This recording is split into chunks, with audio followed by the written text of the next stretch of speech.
بسم اللہ الرحمن الرحیم۔ تین نوجوان ملک سے باہر سفر پر جاتے ہیں اور وہاں ایک ایسی عمارت میں ٹھہرتے ہیں جو 75 منزلہ ہے۔ ان کو 75ویں منزل پر کمرہ ملتا ہے۔ ان کو عمارت کی انتظامیہ باخبر کرتی ہے کہ یہاں کے نظام کے مطابق رات کے 10 بجے کے بعد لفٹ کے دروازے بند کر دیے جاتے ہیں، لہٰذا ہر صورت آپ کوشش کیجیے کہ 10 بجے سے پہلے آپ کی واپسی ممکن ہو، کیونکہ اگر دروازے بند ہو جائیں تو کسی بھی کوشش کے باوجود لفٹ کھلوانا ممکن نہ ہوگا۔ پہلے دن وہ تینوں سیر و سیاحت کے لیے نکلتے ہیں تو رات 10 بجے سے پہلے واپس لوٹ آتے ہیں، مگر دوسرے دن وہ لیٹ ہو جاتے ہیں۔ اب لفٹ کے دروازے بند ہو چکے تھے۔ ان تینوں کو اب کوئی راہ نظر نہ آئی کہ کیسے اپنے کمرے تک پہنچا جائے، جبکہ کمرہ 75ویں منزل پر تھا۔ تینوں نے فیصلہ کیا کہ سیڑھیوں کے علاوہ کوئی دوسرا راستہ تو نہیں ہے، تو یہاں سے ہی جانا پڑے گا۔ ان میں سے ایک نے کہا، میرے پاس ایک تجویز ہے، یہ سیڑھیاں ایسے چڑھتے ہوئے ہم سب تھک جائیں گے۔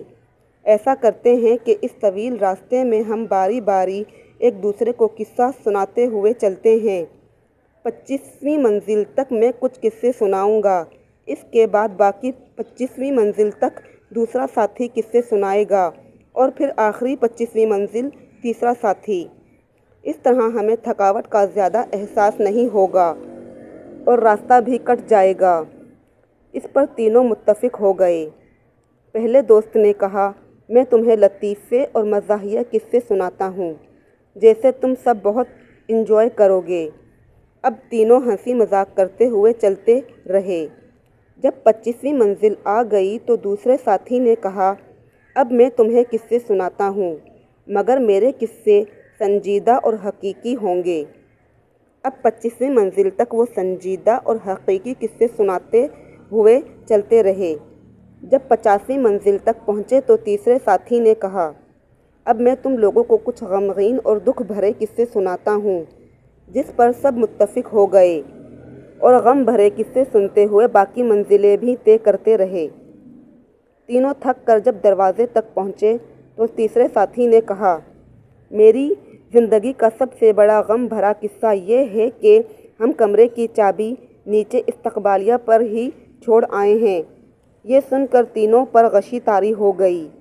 اگر دیکھا جائے تو ہم لوگ بھی اپنی زندگی کے 25 سال ہنسی مذاق، کھیل کود اور لہو و لعب میں گزار دیتے ہیں، پھر باقی کے 25 سال شادی، بچے، رزق کی تلاش، نوکری جیسی سنجیدہ زندگی میں پھنسے رہتے ہیں، اور جب اپنی زندگی کے 50 سال مکمل کر چکے ہوتے ہیں تو زندگی کے باقی آخری سال بڑھاپے کی مشکلات، بیماریوں، ہاسپٹلز کے چکر، بچوں کے غم اور ایسی ہی ہزار مصیبتوں کے ساتھ گزارتے ہیں، یہاں تک کہ جب موت کے دروازے پر پہنچتے ہیں تو ہمیں یاد آتا ہے کہ چابی تو ہم ساتھ لانا ہی بھول گئے۔ رب کی رضامندی کی چابی، جس کے بغیر یہ سارا سفر ہی بے معنی اور پچھتاوے سے بھرا ہوگا۔ اس لیے اس سے پہلے کہ آپ موت کے دروازے تک پہنچیں، اپنی چابی حاصل کر لیں۔